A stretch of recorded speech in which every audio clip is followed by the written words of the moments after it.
नमस्कार। मिशन 2024 की तैयारी का आगाज हो चुका है। देश की तमाम सियासी पार्टियां मिशन 2024 को फतेह करने में अब धुआंधार जुट चुकी हैं। जी हां, अगले साल लोकतंत्र का महापर्व है। देश को अगला प्रधानमंत्री मिलेगा। आम चुनाव के जरिए 543 सांसदों को जनता चुनकर संसद भेजेगी और यही वजह है कि तमाम पार्टियों की धड़कनें अब तेज होने लगी हैं, क्योंकि काम के दावे तो खूब किए गए, धरातल में कितना काम दिख रहा है, जनता अब सांसदों के काम का बना रही है आखिरी रिपोर्ट। इंडिया न्यूज ने भी सभी सांसदों की परख के लिए दो आधार बनाए हैं। पहला है संसद में सांसद का प्रदर्शन, मसलन संसद में उपस्थिति, प्रश्नों की संख्या, सांसद निधि का उपयोग और सांसद के तौर पर विशेष योगदान उस सांसद के क्या रहे हैं। और दूसरा आधार है हमारा ग्राउंड और टेलीफोनिक सर्वे। इन दोनों पैमानों पर सांसद का स्कोर उसके रिपोर्ट कार्ड का नतीजा बताएगा। जी हां, इंडिया न्यूज आपके सांसदों का हिसाब किताब दिखाने के लिए लेकर आया है देश का सबसे बड़ा शो, एमपी का रिपोर्ट कार्ड।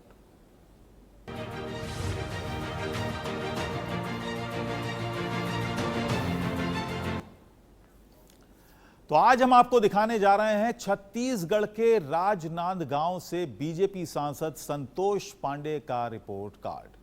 सांसद संतोष पांडे का राजनीतिक सफर काफी दिलचस्प रहा है। बीजेपी में एक कार्यकर्ता से पार्षद, फिर विधायक के बाद सांसद बनने का सफर उनके काम के सफल प्रदर्शन का ही नतीजा है। छत्तीसगढ़ के राजनांदगांव लोकसभा क्षेत्र हर सियासी पार्टियों के लिए एक प्रयोगशाला की तरह रहा है। यहां के वोटर्स विकास और नेताओं के प्रोफाइल पर वोटिंग करना ज्यादा पसंद करते हैं, ना कि जातिगत समीकरण के आधार पर। राजनांदगांव के संसदीय इतिहास में हुए 17 चुनाव में 7 बार प्रमुख दलों ने जिले के बाहर से प्रत्याशी उतारे। इनमें 3 बार सफलता बाहरी उम्मीदवारों को भी मिली है। यानी बाहरी प्रत्याशी दमदार हो तो यहां के मतदाता उन्हें स्वीकार करते हैं और उन्हें सांसद बनाकर संसद भेज देते हैं। बीजेपी के दिग्गज नेता मोतीलाल वोरा और रमन सिंह का यह गढ़ रहा है। 2019 के लोकसभा चुनाव में बीजेपी से संतोष पांडे ने यहां से जीत दर्ज की। 2024 में किस आधार पर राजनांदगांव लोकसभा की जनता वोट करेगी, यह कहना मुश्किल है। हम आपको दिखाएंगे सांसद संतोष पांडे का संसद में किए गए काम का रिपोर्ट कार्ड। राजनांदगांव लोकसभा की जनता अपने सांसद के रिपोर्ट कार्ड में कितने नंबर दे रही है, यह भी आपको बताएंगे। और आखिर में आपको बताएंगे कि सांसद संतोष पांडे के रिपोर्ट कार्ड में जनता ने क्या लिख दिया है, पास या फेल। लेकिन उससे पहले देखते हैं एक खास रिपोर्ट। छत्तीसगढ़ के राजनांदगांव लोकसभा क्षेत्र राजनीतिक दलों के लिए एक प्रयोगशाला की तरह रहा है। यहाँ लोकसभा ही नहीं बल्कि विधानसभा चुनाव में भी बाहरी प्रत्याशी उतारे जाते रहे हैं और सबसे खास बात, उन्हें सफलता भी मिलती रही है। राजनांदगांव के संसदीय इतिहास में हुए 17 चुनावों में से 7 बार प्रमुख दलों ने जिले के बाहर से प्रत्याशी उतारे। इनमें 3 बार सफलता बाहरी उम्मीदवारों को मिली है। देखते हैं राजनांदगांव लोकसभा सीट का इतिहास। 2004 के लोकसभा चुनाव में बीजेपी से प्रदीप गांधी यहां से सांसद बने। इसके बाद 2007 में उपचुनाव हुआ और इस चुनाव में कांग्रेस से देवव्रत सिंह यहां से सांसद बने। फिर 2009 के लोकसभा चुनाव में बीजेपी से मधुसूदन यादव यहां से सांसद बने। फिर 2014 के आम चुनाव में बीजेपी से अभिषेक सिंह यहां से सांसद बने और इसके बाद 2019 के आम चुनाव में बीजेपी से ही संतोष पांडे यहां से सांसद चुने गए हैं। इस सीट पर करीब 17 लाख मतदाता हैं। यहाँ एक सीट अनुसूचित जनजाति और एक सीट अनुसूचित जाति के लिए सुरक्षित है। सभी विधानसभा में विकास के मापदंड एक जैसे नहीं दिखते हैं, लेकिन पिछले कुछ सालों से यहाँ विकास की रफ्तार काफी तेज है। यहाँ कुल 8 विधानसभा सीटें हैं। पंडरिया, कवर्धा, खैरागढ़, राजनांदगांव, डोंगरगांव, डोंगरगढ़, खुजी और मोहला मानपुर। राजनांदगांव लोकसभा सीट के मतदाताओं की पसंद जातीय समीकरण से ज्यादा नेता की प्रोफाइल पर बदलता है। विकास और बड़े नेता के तालमेल का यहाँ साफ समीकरण दिखता रहा है। तभी कई बार बाहरी प्रत्याशी, यहाँ तक कि राज्य से बाहर के प्रत्याशी को भी यहाँ के वोटर्स सांसद बना देते हैं। 1971 के लोकसभा चुनाव में कांग्रेस ने पहली बार बाहरी प्रत्याशी के रूप में मुंबई में कारोबार करने वाले राम सहाय पांडे को चुनाव लड़ाया था। इंदिरा विरोधी लहर में उन्होंने पद्मावती देवी को मात दी थी, तो यहाँ के वोटर्स का मिजाज काफी अलग है। देखते हैं यहाँ का वोटर्स समीकरण। पुरुष 49%, महिला 51%, शहरी 15%, ग्रामीण 85%, एससी 12%, एसटी 25% और मुस्लिम वोटर्स हैं 2.5%। राजनांदगांव लोकसभा में ज्यादातर आबादी ग्रामीण है। इस लोकसभा सीट में महिला आबादी पुरुष से ज्यादा है। 1000 पुरुष पर यहाँ महिला आबादी 1009 है। साक्षरता दर भी इस लोकसभा सीट में करीब 80% तक है। विकास के पैमाने पर ये लोकसभा एक आदर्श लोकसभा सीट मानी जाती है। फिर भी यहाँ की जनता कई समस्याओं का सामना सालों से कर रही है। मसलन पेयजल का संकट है, चरम बेरोजगारी है, स्वास्थ्य व्यवस्था लचर है, लोकल सड़कें बेहाल है, जाम की समस्या भी रहती है, नक्सल आतंक भी है, स्कूल अस्पताल की दिक्कत है, कनेक्टिविटी की दिक्कत है और साथ ही इधर से अपराध में कुछ इजाफा भी हुआ है। 2024 का आम चुनाव राजनांदगांव लोकसभा के लिए बहुत ही अहम है। चुनाव से पहले राजनांदगांव की जनता अपने सांसद के काम की परख जरूर कर रही होगी। इंडिया न्यूज भी सांसद की परख के लिए 2 आधार बनाए हैं। पहला है संसद में सांसद का प्रदर्शन और दूसरा आधार है हमारा ग्राउंड और टेलीफोनिक सर्वे। इन दोनों पैमानों पर सांसद का स्कोर उसके रिपोर्ट कार्ड का नतीजा बताएगा। तो देखते हैं राजनांदगांव से बीजेपी के सांसद संतोष पांडे के रिपोर्ट कार्ड में क्या है, पास या फेल। तो आपने देखी कैसी है राजनांदगांव लोकसभा सीट, क्या है यहाँ के मुद्दे, जातिगत समीकरण के साथ इस लोकसभा सीट का इतिहास कैसा रहा है। आम चुनाव से पहले अब जनता कई पैमानों पर सांसद संतोष पांडे का रिपोर्ट कार्ड बनाने में जुटी है और साथ ही इंडिया न्यूज ने भी सांसद के काम की परख के लिए 2 आधार बनाए हैं। जैसा कि हमने बताया, पहला है संसद में प्रदर्शन और दूसरा आधार है हमारा ग्राउंड और टेलीफोनिक सर्वे। लेकिन पहले देखते हैं संतोष पांडे का संसद में प्रदर्शन कैसा रहा है। संसद में किए गए काम और उनके विशेष योगदान के आधार पर 10 में से उन्हें कितने नंबर मिल रहे हैं।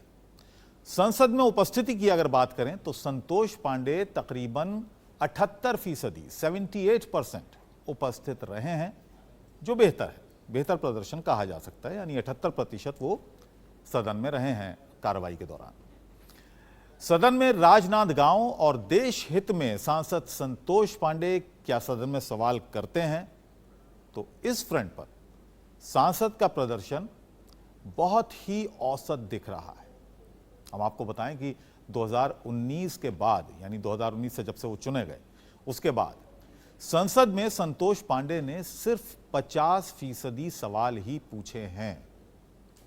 वहीं सांसद निधि की बात करें, जो हर साल एक सांसद को अपने क्षेत्र में विकास कार्यों के लिए दिए जाते हैं, यानी 5 करोड़ रुपए एक साल में खर्च करने होते हैं विकास के लिए, सांसद संतोष पांडे ने 100% सांसद निधि का उपयोग कर लिया है। संसदीय आंकड़ों के मुताबिक सांसद निधि से 7% ज्यादा खर्च उन्होंने अपने संसदीय क्षेत्र के विकास कार्यों पर किया है। पिछले 5 साल में राजनांदगांव में किए गए विशेष काम और देश हित में भी उनके विशेष योगदान औसत से थोड़ा बेहतर दिख रहा है। करीब 60% ही उनका योगदान दिख रहा है। अगर हम पैमाना बनाएं 100% का, तो उससे 60% उनका योगदान दिख रहा है। संसद में जो सवाल उन्होंने पूछे, उनकी उपस्थिति, सांसद निधि का खर्च अगर सबको मिला दिया जाए तो 60%। तो संसद में उपस्थिति, प्रश्नों की संख्या, सांसद निधि का खर्च और विशेष योगदान के आधार पर राजनांदगांव के सांसद संतोष पांडे को 10 में से मात्र 7.2 नंबर मिले हैं, जो बेहतर प्रदर्शन कहा जा सकता है। बहुत अच्छा नहीं कहा जा सकता, लेकिन बेहतर कहा जा सकता है। दरअसल सांसद निधि खर्च और संसदीय कार्रवाई में उनकी उपस्थिति बेहतर होने से संसद में इनका प्रदर्शन बेहतर हम कह रहे हैं और दिख रहा है। तो ये तो बात हो गई संसद की। आपने देखा राजनांदगांव के सांसद संतोष पांडे को सदन में प्रदर्शन के आधार पर 10 में से 7.2 नंबर मिले हैं। थोड़ी देर में आपको दिखाएंगे जब इंडिया न्यूज ग्राउंड यानी राजनांदगांव लोकसभा सीट की जनता के मन की बात जानने पहुंचा तो क्या नतीजा निकलकर सामने आया। लेकिन उससे पहले राजनांद गांव की जनता के दिल की आवाज आपको सुनवाते हैं। भाजपा को वोट देंगे तो क्या आपको क्या लगता है कि इस बार देश में मोदी का फैक्टर काम करेगा? बिल्कुल तो मोदी के काम हैं? करते आ रहा है, करेगा भी। आप राजनांदगांव लोकसभा के सांसद के कामकाज से खुश हैं? जी नहीं। हैं? जी नहीं। तो यदि पार्टी उन्हें दोबारा टिकट देती है तो आप उन्हें वोट देंगे? जी नहीं। बहुत बढ़िया। अच्छा काम कर रहे हो। हाँ जी। और यदि टिकट काट दिया जाएगा उनका इस बार तो क्या आप उसी पार्टी को वोट देंगे? हाँ ठीक है। ये बार यदि टिकट कट जाए सांसद के वही पार्टी वोट दूं कि वो दूसर पार्टी दे दूं? वही पार्टी देना जो अच्छा काम करा है चल लगा। आपको मोदी फैक्टर देश में काम करेगा चुनावों में, लोकसभा चुनाव में? नहीं करेगा। क्यों, ऐसा क्या लगता है आपको कि क्यों मोदी का नाम बस है, बाकी कुछ काम नहीं है। क्या आप अपने सांसद के कामकाज से खुश हैं? जी बिल्कुल। क्या आप यदि मौका मिलेगा तो उन्हें फिर से चुनेंगे? जी हाँ बिल्कुल। तो जैसा आपने देखा, पहले संसद में किए गए काम पर संतोष पांडे को 10 में से 7.2 नंबर मिले हैं। लेकिन क्या सिर्फ इसी नंबर पर वो पास माने जाएंगे? तो ऐसा बिल्कुल नहीं है, बल्कि जनता की रिपोर्ट कार्ड पर ही हार और जीत का फैसला होना है। इंडिया न्यूज के सर्वे में कुछ सवाल पूछे गए और उन सवालों का जवाब राजनांदगांव लोकसभा सीट की जनता ने खुले दिल से दिया। ग्राउंड जीरो पर हजारों लोगों से बात करने के बाद देखिए जनता का फैसला क्या निकलकर सामने आया। हमने जो पहला सवाल पूछा कि क्या आप अपने सांसद के कामकाज से खुश हैं, ये हमने लोगों से पूछा, राजनांदगांव की जनता से पूछा। सीधा सपाट सवाल कि क्या आप अपने सांसद के काम से खुश हैं? हां कहने वाले 61% लोग, जिन्होंने कहा कि हां वो संतुष्ट हैं अपने सांसद के काम से। नहीं कहने वाले 30% लोग हमें मिले, जो कह रहे हैं कि सांसद ने काम बेहतर नहीं किया। पता नहीं या कोई राय नहीं रखने वाले भी बहुत सारे लोग हमें मिले, जिनका आंकड़ा है 9%। दूसरे सवाल पर आते हैं कि क्या आप अपने सांसद को दोबारा चुनना चाहेंगे? हां कहने वाले यहां भी खासे लोग मिले हमें, 64% लोगों ने कहा कि हां वो दोबारा चुनना चाहेंगे। नहीं कहने वाले हमें 29% लोग मिले, जो कह रहे हैं कि वो दोबारा से नहीं चुनेंगे संतोष पांडे को।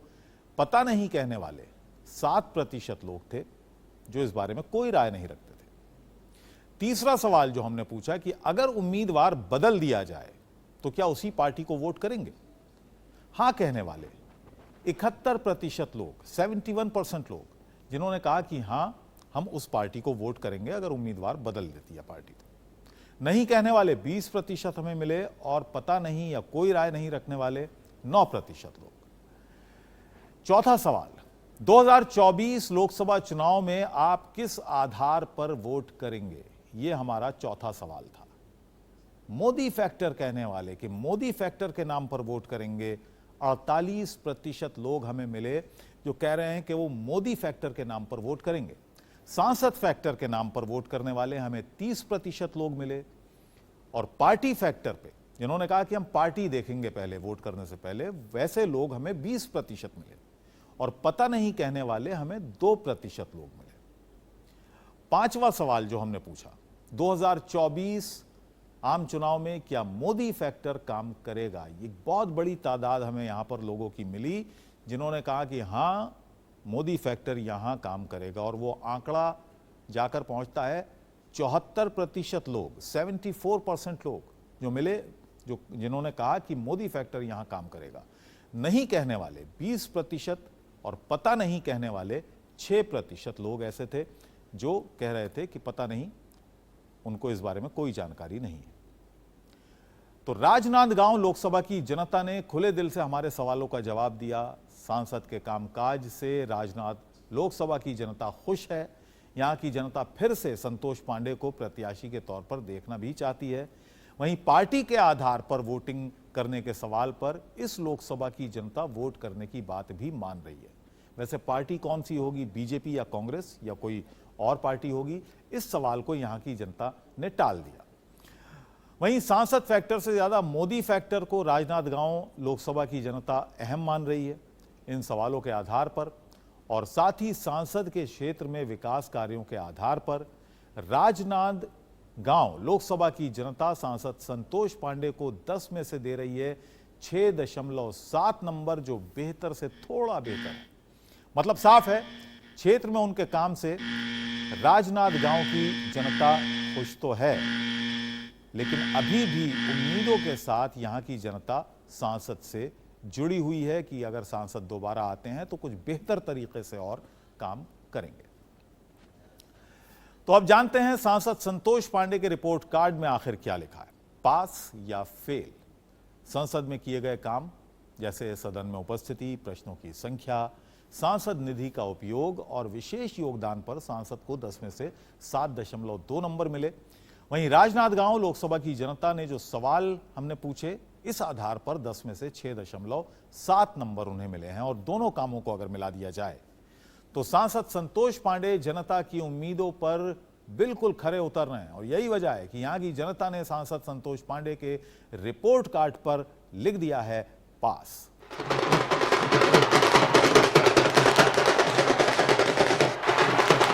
बेहतर प्रदर्शन रहा है संतोष पांडे का, लेकिन ऐसे भी हमें लोग मिले जो कह रहे हैं कि और बेहतर काम करने की जरूरत है।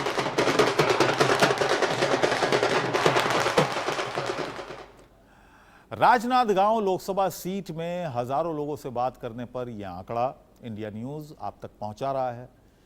महिला, पुरुष, किसान, मजदूर, स्टूडेंट, कारोबारी से लेकर हर धर्म और जाति के लोगों से बात करने के बाद यह दिलचस्प आंकड़ा निकलकर सामने आया, जिसमें राजनांद गांव लोकसभा के सांसद संतोष पांडे पास हैं। तो आप देख रहे थे एमपी का रिपोर्ट कार्ड, जिसमें राजनांद गांव के सांसद संतोष पांडे पास हैं। जनता की उम्मीदों पर संतोष पांडे खरे उतरते दिख रहे हैं, लेकिन चुनाव के वक्त वोटिंग पैटर्न कब बदल जाए कोई नहीं जानता। 2024 में किस आधार पर राजनांद गांव लोकसभा की जनता वोट करेगी, ये कहना बहुत मुश्किल है। एमपी के रिपोर्ट कार्ड में आज इतना ही। अगले बार मिलेंगे एक और सांसद महोदय के साथ। तब तक के लिए इजाजत दीजिए। नमस्कार।